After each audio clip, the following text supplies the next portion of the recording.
There are moments etched into the soul of the American frontier that define what it truly means to stand against injustice.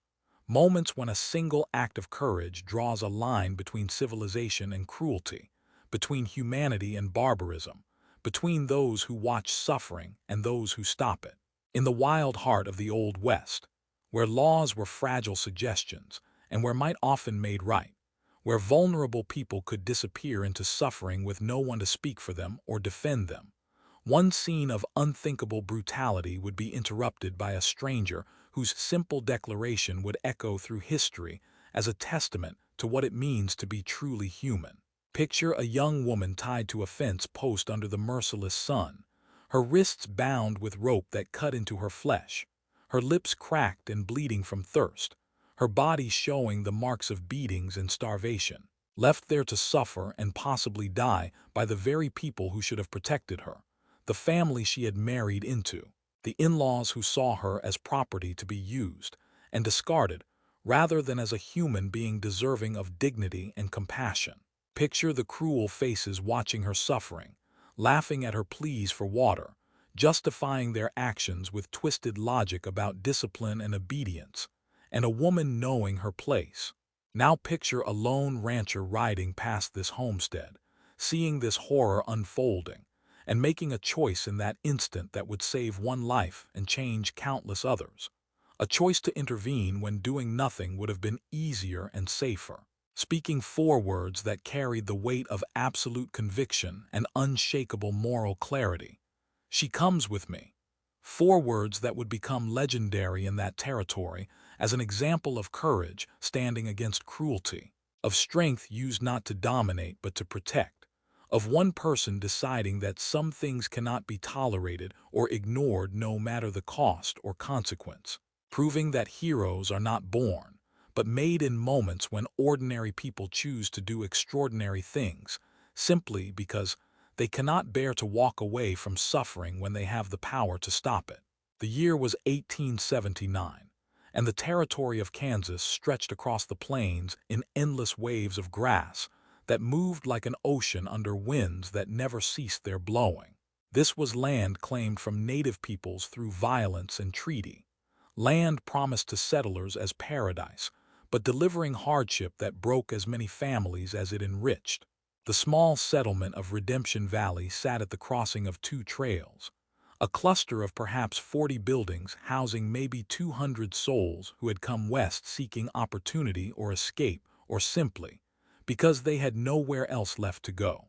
Life here was measured by survival, by whether crops grew or failed, by whether livestock lived or died, by whether families held together or fell apart under the grinding pressure of daily existence that demanded everything and promised nothing. Among the families trying to make lives in this harsh country were the Hutchins clan, led by Cyrus Hutchins, a man of 50 years who had brought his wife Martha and their 4 adult sons from Missouri after losing their farm to debt and desperation. The Hutchins family had claimed land about 5 miles from Redemption Valley and had built a homestead of rough buildings that spoke of hard times and harder hearts. Cyrus ruled his family with iron control, believing that authority came from fear, and that respect meant absolute obedience, teaching his sons that mercy was weakness and kindness was foolishness. Martha, his wife, had long since learned to keep her mouth shut and her eyes down, surviving by becoming invisible, by never questioning or challenging, by accepting whatever her husband decreed as law. The 4 Hutchins sons had grown up in this atmosphere of cruelty disguised as discipline, learning from their father that power over others was to be seized and exercised without mercy. The eldest, Henry, was 28 and had inherited his father's mean streak along with his size and strength. The second son, Thomas, was 26 and quieter than his brother, but no less cruel when given opportunity to exercise power over someone weaker. The third son, Robert, was 24 and married, though his marriage was not a partnership, but rather ownership of a young woman he had claimed as property. The youngest, Samuel, was 22 and followed his brothers in everything, lacking the imagination to question whether the way they treated others might be wrong. Robert's wife was named Clara Mee, though the Hutchins family rarely used her name, preferring to call her Girl or the wife, as if personal identity was something she had surrendered when she married into the family. Clara was 19 years old, small and slender with dark hair and eyes that had once held brightness, but now showed only fear and resignation. She had married Robert 2 years earlier, an arrangement made between her father and Cyrus Hutchins to settle a debt, a transaction in which Clara had no voice and no choice. Her father, desperate and dying, had promised her to the Hutchins family in exchange for money needed for medicine, and Clara had gone to her wedding like a prisoner going to execution, knowing her fate but powerless to change it. The 2 years of Clara's marriage had been a descent into nightmare that grew worse with each passing month. Robert treated her as unpaid labor, demanding she do all cooking and cleaning and washing for the entire family, while he and his brothers did ranch work. But more than the work, it was the cruelty that wore Clara down, the casual violence when she moved too slowly or made some small mistake. The beatings administered not in anger but with cold calculation meant to teach her place and keep her submissive. Cyrus encouraged his sons to be harsh with Clara, telling them that women needed firm handling, that mercy made them lazy and disobedient, that a man showed strength by dominating his wife absolutely. Martha watched Clara's suffering with the blank eyes of someone who had learned that survival meant accepting horror without protest.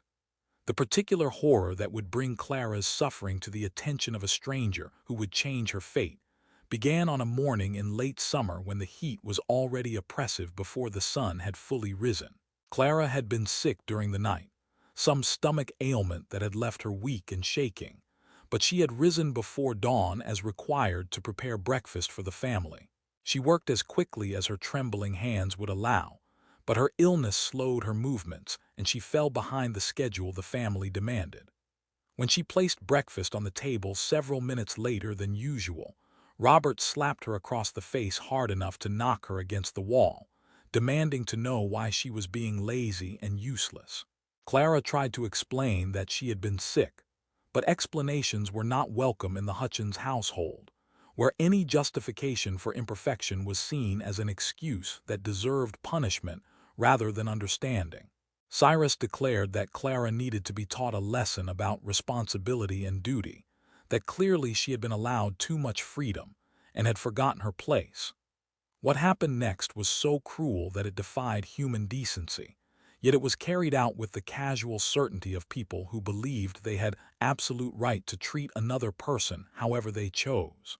The Hutchins men, all 5 of them, dragged Clara outside into the yard despite her pleas and her tears and her promises to do better. They tied her wrists together with rough rope and bound her to a fence post in the full sun, pulling the ropes tight enough that she could not sit or even shift her weight to ease the strain on her arms and shoulders.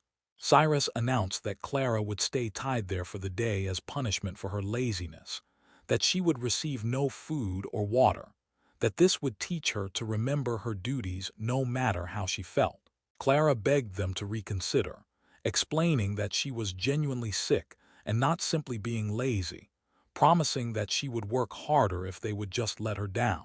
Her pleas were met with laughter from the brothers and stony silence from Cyrus, who seemed to take satisfaction in her desperation. Martha watched from the doorway of the house, her face expressionless, having learned long ago that intervening would only result in her receiving similar treatment.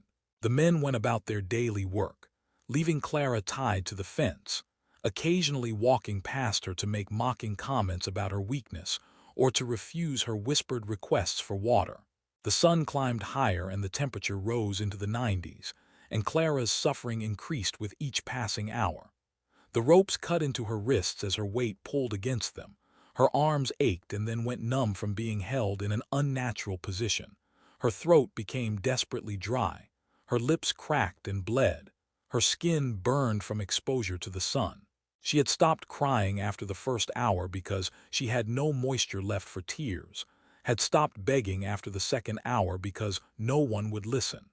She simply hung there in her bonds, enduring torment that seemed designed not just to punish, but to break something fundamental in her spirit. The Hutchins men ate their lunch in the shade while Clara hung in the sun, drinking cool water where she could see them, making a show of their comfort while she suffered. In the early afternoon, a neighbor rode up to conduct some business with Cyrus about sharing a bull for breeding, and this neighbor saw Clara tied to the fence and asked what was happening. Cyrus explained matter-of-factly that his daughter-in-law had been disobedient and was being disciplined, speaking as if this were the most natural thing in the world. The neighbor, uncomfortable but unwilling to interfere in another man's family matters, completed his business quickly and rode away, leaving Clara to her fate because frontier culture strongly discouraged outsiders from involving themselves in domestic situations, even when those situations involved obvious cruelty. Late that afternoon, as shadows were beginning to lengthen but the heat remained oppressive, a lone rider appeared on the trail that passed by the Hutchins homestead. The rider was a rancher named Daniel James Walker, known throughout the territory as Dan Walker, who owned a successful cattle operation about 15 miles from Redemption Valley, and who was returning home after conducting business in town. Dan was 42 years old, a man who had built his ranch through hard work and fair dealing, respected by those who knew him as someone whose word could be trusted, and whose sense of right and wrong was uncomplicated by the moral flexibility that many frontier men adopted to survive in harsh conditions. As Dan rode past the Hutchins place, his eye caught movement at the fence, and he turned his head to see what it was. What he saw made him pull his horse to an immediate stop, his mind struggling to comprehend the scene before him.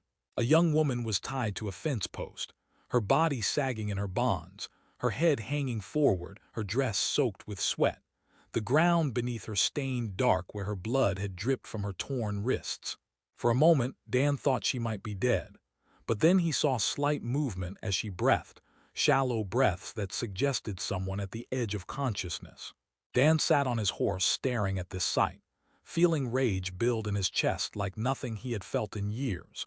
Rage at the cruelty that humans could inflict on each other. Rage at a world where such things could happen. Rage at himself for even hesitating when he should have been moving immediately to help. He dismounted and walked quickly toward Clara, calling out to ask who had done this and where they were. His voice, loud and demanding, brought the Hutchins men out of the house, with Cyrus in the lead and his 4 sons behind him, all of them ready to defend their property from what they assumed was interference or criticism. Dan reached Clara and immediately began working to untie the ropes that bound her, his hands moving with urgent care, trying to free her without causing additional pain to her torn wrists. Cyrus called out sharply, demanding to know what Dan thought he was doing, asserting that this was his property and his family and none of Dan's business. Dan did not stop working on the ropes but called back that he was taking this woman down from this fence and that anyone who tried to stop him would regret it. The calm certainty in his voice, backed by the reputation everyone knew he carried and the gun visible on his hip, made the Hutchins men hesitate rather than rushing forward to confront him. When Dan finally freed Clara from the ropes, she collapsed immediately, unable to support her own weight after hours of hanging in her bonds. Dan caught her before she hit the ground, lifting her carefully in his arms, feeling how light she was, how her body trembled with exhaustion and pain and dehydration. He carried her toward his horse while Cyrus followed, shouting that Dan had no right to interfere, that Clara was Robert's wife and subject to her husband's discipline, that frontier law gave a man absolute authority over his household, and no outsider had any say in how he ran his family. Dan turned to face Cyrus, still holding Clara in his arms, his face showing contempt for what he had just heard. He told Cyrus in a voice that carried across the yard that there was no law anywhere that gave anyone the right to tie another human being to a fence and leave them to suffer in the sun, that what he had just witnessed was not discipline but torture, that any man who would do such a thing or allow such a thing was no man at all but a coward and a monster.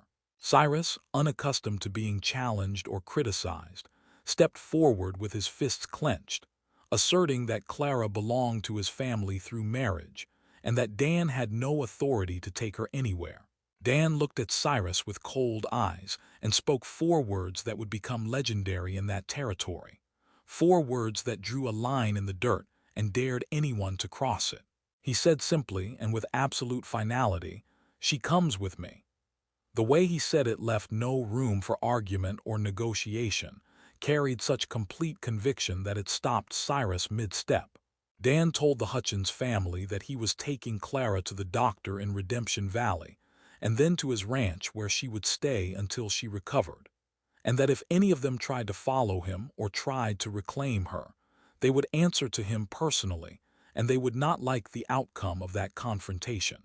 Robert, Clara's husband, started to protest that Clara was his legal wife and that Dan had no right to take her.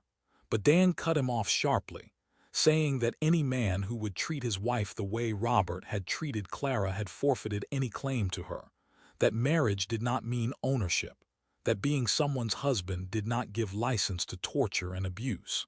The Hutchins men stood in an uncertain group, wanting to challenge Dan, but recognizing something in his bearing and his reputation that made such a challenge dangerous, weighing their pride against their survival instincts, and ultimately deciding that letting him take Clara was less risky than fighting a man who was known to be both skilled with weapons and absolutely serious about his commitments. Dan carried Clara to his horse and mounted carefully with her still in his arms, settling her against his chest where she could rest while he rode. Clara was barely conscious, her body shutting down from dehydration and exhaustion, but she was dimly aware that someone had freed her, that she was no longer tied to that fence, that somehow her situation had changed though she could not fully process how or why. Dan spoke to her quietly as he turned his horse away from the Hutchins homestead, telling her she was safe now, that he was taking her to get help, that no one was going to hurt her anymore.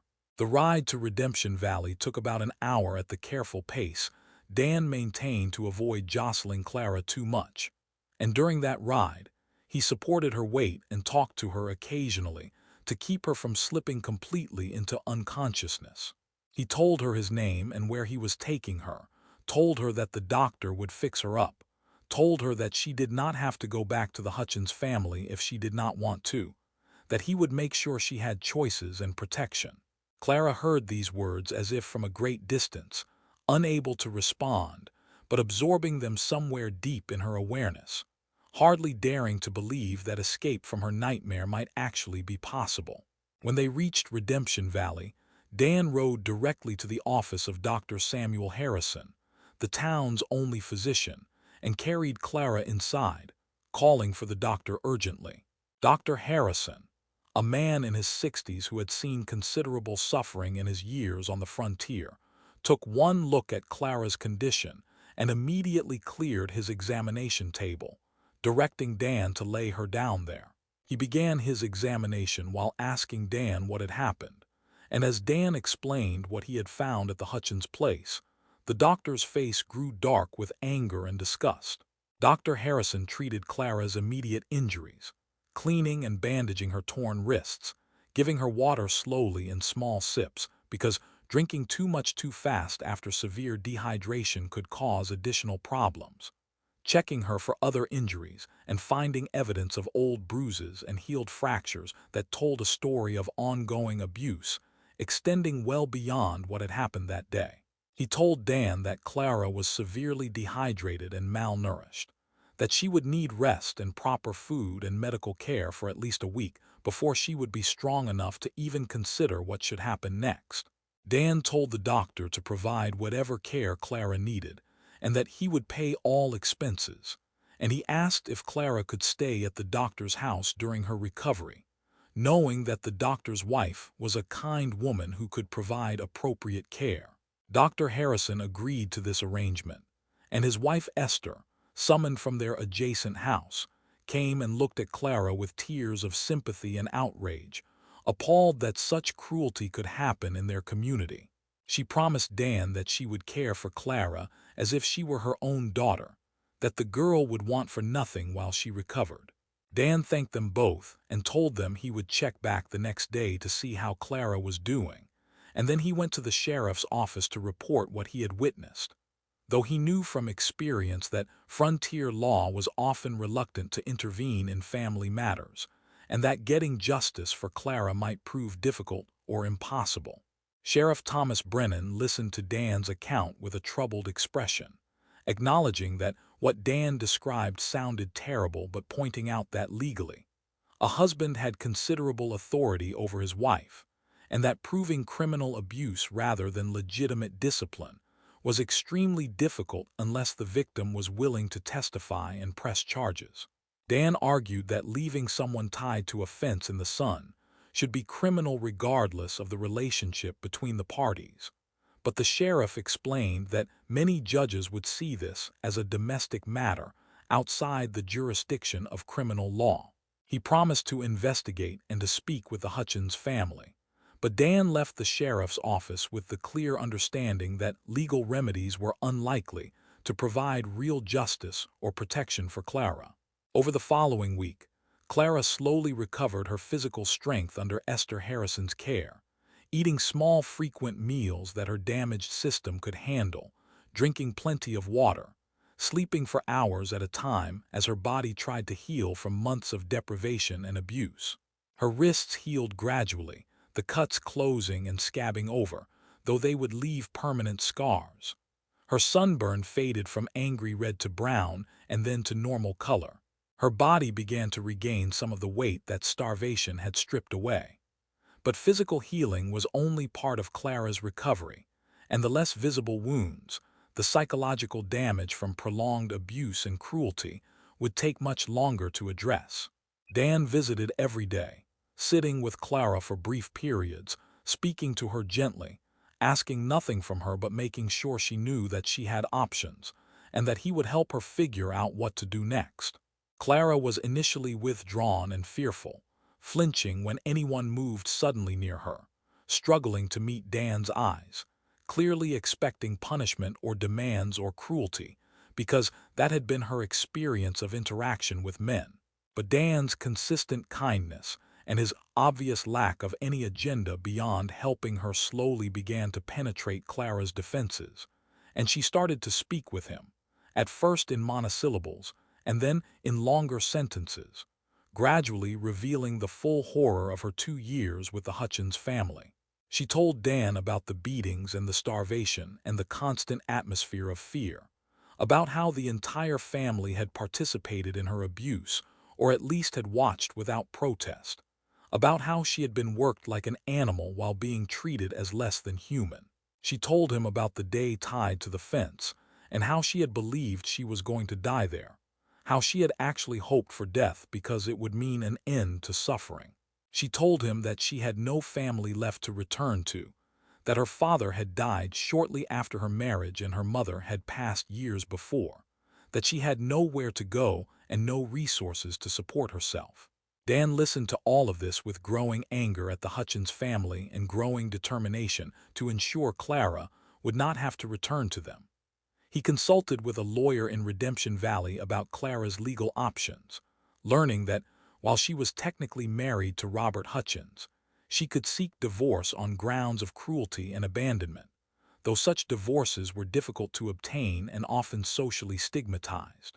The lawyer suggested that the stronger approach might be for Clara to simply refuse to return to the Hutchins homestead and to establish herself elsewhere, essentially daring the family to try to force her return, because community opinion was already turning against the Hutchins family as word spread about what Dan had witnessed.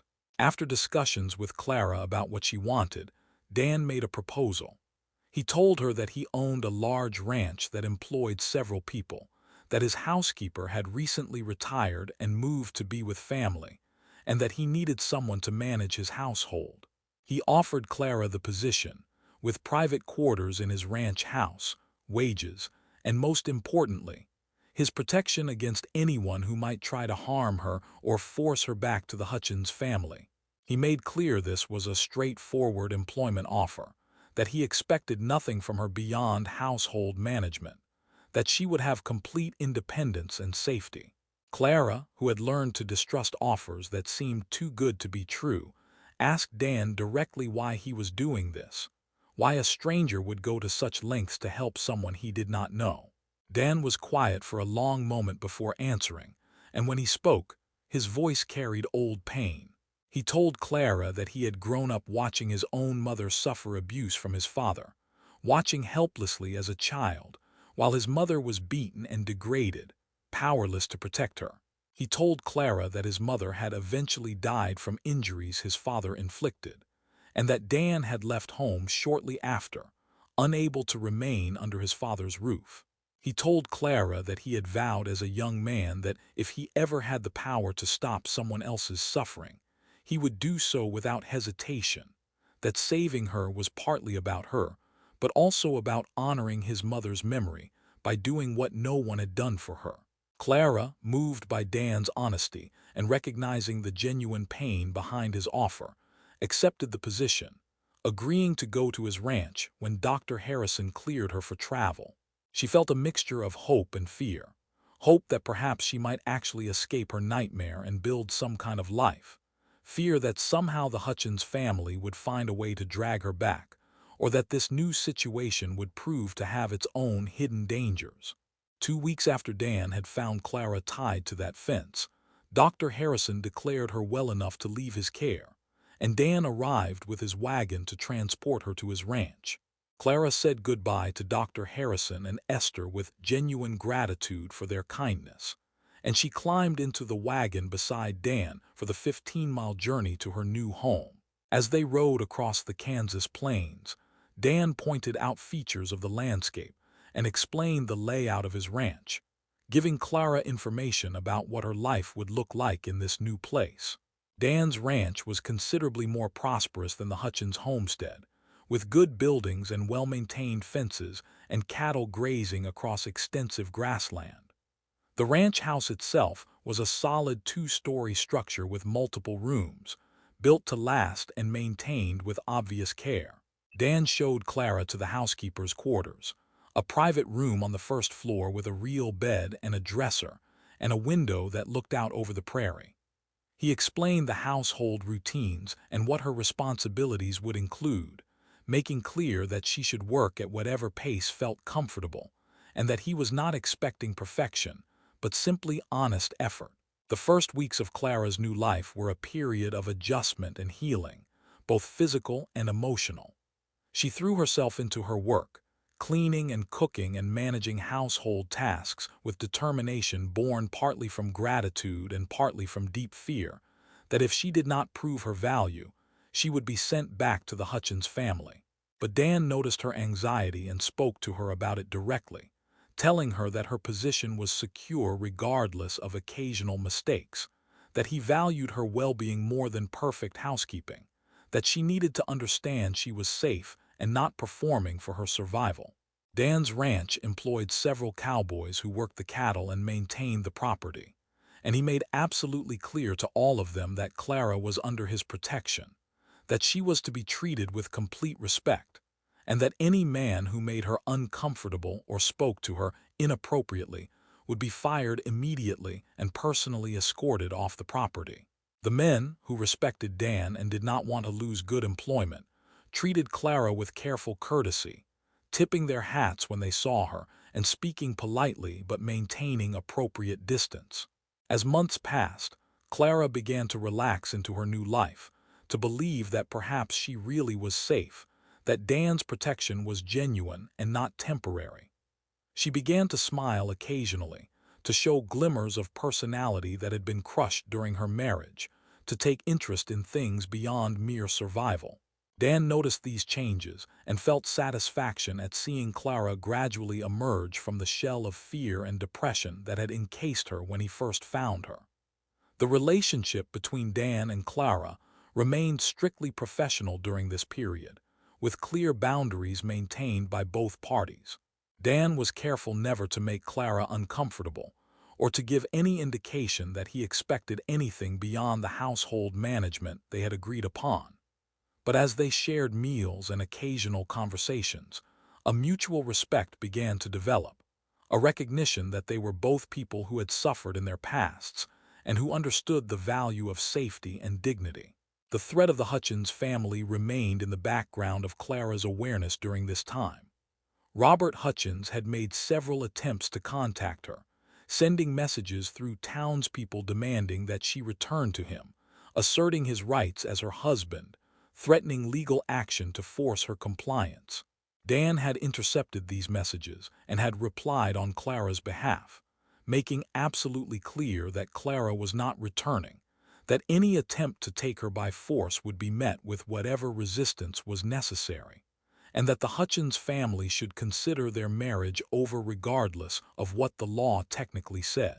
The crisis that would finally resolve Clara's situation came about 6 months after Dan had rescued her from that fence, when Robert Hutchins and his father Cyrus appeared at Dan's ranch, demanding that Clara be returned to them immediately. Dan met them at the gate, blocking their entry to the property, and told them calmly that Clara had made clear she did not wish to return and that he was respecting her choice. Robert argued that Clara was his legal wife and had no right to refuse him, that Dan was interfering with his marriage, that the law would force Clara's return if he chose to pursue that remedy. Dan replied that Robert had forfeited any claim to Clara through his abuse, that whatever the law said on paper, no just person would force a woman back into a situation where she had been tortured and nearly killed. Cyrus, red-faced and angry, accused Dan of hiding behind his reputation and his guns, of being no better than a thief who had stolen another man's property. Dan's expression hardened at these words, and he told Cyrus and Robert that they had exactly 1 minute to leave his property before he would remove them by force, and that if they ever returned or if they made any further attempts to contact Clara, he would personally ensure they regretted it. The Hutchins men, seeing Dan's absolute seriousness and recognizing they were outmatched both in terms of physical force and community support, left with threats and curses but left nonetheless. Clara had watched this confrontation from a window in the house, terrified that somehow she would be forced to return. But when she saw the Hutchins men ride away without her, she felt something break inside her, some last barrier of fear and tension, and she sat down and cried tears that were part relief and part release of months of held emotion. Dan came to check on her after the Hutchins men had gone, and he found Clara crying, and he sat down near her and told her gently that she was safe, that the confrontation was over, that he would not let them take her, that she could build her life here without fear. Clara looked at Dan through her tears and asked him why he continued to protect her, why he risked conflict with the Hutchins family for her sake, what he wanted from her in return. Dan told her truthfully that he wanted nothing except to know that she was safe and that justice had been done, that protecting her was not a burden but a choice he made freely, that she owed him nothing beyond what she chose to give. Something shifted between Dan and Clara in that moment, some recognition that they had become more than employer and employee, that their relationship had evolved into genuine friendship built on mutual respect and shared values. Clara told Dan that he had saved her life not just once but continuously, that his kindness had begun to heal wounds she thought would never heal, that she felt gratitude beyond what words could express. Dan, uncomfortable with emotional displays but moved by Clara's words, simply told her that she had saved him too in ways she might not understand, that her presence had brought warmth and life back to his house and his existence, that he was glad she had come to his ranch. In the years that followed, Clara bloomed in the safety and security of Dan's ranch, gradually becoming the person she might have been if trauma had not shaped her early life. She took pride in her work and in creating a home that was warm and welcoming, and she began to develop interests and opinions beyond mere survival. Dan, for his part, found his initially solitary life enriched by Clara's presence, discovered that having someone to talk to and share meals with made existence more meaningful. Their relationship remained platonic and respectful, but it was also deeply caring, a partnership built not on romance but on mutual protection and genuine friendship. Clara never returned to the Hutchins family, and eventually obtained a legal divorce on grounds of abandonment and cruelty, though by that time, The marriage existed only on paper since her life had moved far beyond that dark chapter. In the harsh landscape of frontier Kansas, where cruelty could flourish unchecked, and where vulnerable people often suffered without recourse or rescue, the story of Dan Walker and Clara Mee stands as powerful testimony to the impact one person's courage can have when they refuse to accept injustice as inevitable. Dan Walker did not have to stop when he saw Clara tied to that fence, did not have to involve himself in what frontier culture considered private family business, did not have to risk conflict with the Hutchins family or take responsibility for a stranger's well-being. He could have ridden past, could have told himself that what happened between a man and his wife was not his concern, could have chosen the easier path of non-involvement that so many others had chosen. But Dan made a different choice in that moment, a choice that came from his own painful history, and from an understanding that some things cannot be tolerated regardless of custom or convenience. Those 4 words he spoke, "She comes with me," were not just a declaration about Clara's immediate rescue, but a statement about human dignity and about the responsibility that comes with power. Dan had the strength and the reputation and the resources to intervene, and therefore he had the moral obligation to do so, because power that is not used to protect the vulnerable is power wasted. Clara's story could have ended in death or permanent brokenness, another forgotten victim of frontier brutality, her suffering unmarked and unmourned. Instead, because one person chose courage over convenience, Clara was given the chance to heal and to build a life defined by her own choices rather than by others' cruelty. Her transformation from a woman, literally tied to a fence, and left to die into a person who reclaimed agency and dignity, demonstrates the resilience of the human spirit when given even minimal support and safety. The wild frontier was indeed a hard place that tested everyone who lived there, but it was also a place where individual actions mattered enormously, where one person's decision to intervene could literally mean the difference between life and death. Dan and Clara's story reminds us that we have responsibility toward each other that transcends law and custom, that witnessing suffering obligates us to act if we have the power to help, that standing against cruelty is not optional for those who claim to be decent human beings. Their legacy lives on in the enduring truth that heroism is not about grand gestures, but about choosing in critical moments to do what is right regardless of cost, that protecting the vulnerable is not weakness but the highest form of strength, and that sometimes the most powerful thing anyone can say is simply that another person's suffering will not be tolerated, that they will be defended, that they matter, that she comes with me, or he comes with me, because human dignity is not negotiable, and because we are all responsible for each other in ways that law cannot mandate but conscience demands.